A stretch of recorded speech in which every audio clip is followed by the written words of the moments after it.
Hola, saludos, María Paola, socia activa de Atomy. En esta oportunidad voy a hacer un video de la preparación de un postre de café con nuestro café arábica, nuestro tinto. Tenemos unas astillas de canela, vamos a agregar leche,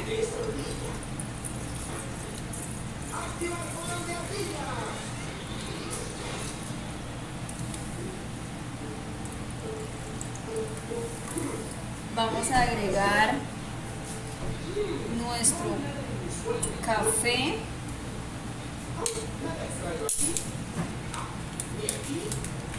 nuestro tinto,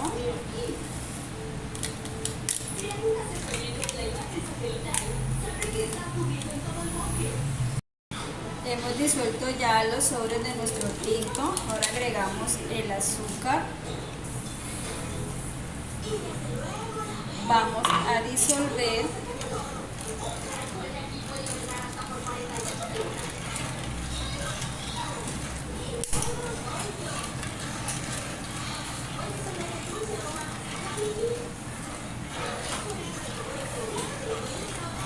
Esta es una preparación de un postre con fécula de maíz, postre de café. Lo estamos haciendo en esta ocasión con nuestro tinto arábica de nuestra maravillosa compañía.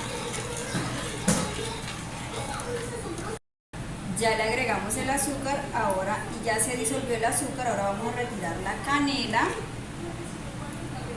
porque nuestro postre lleva canela en astillas.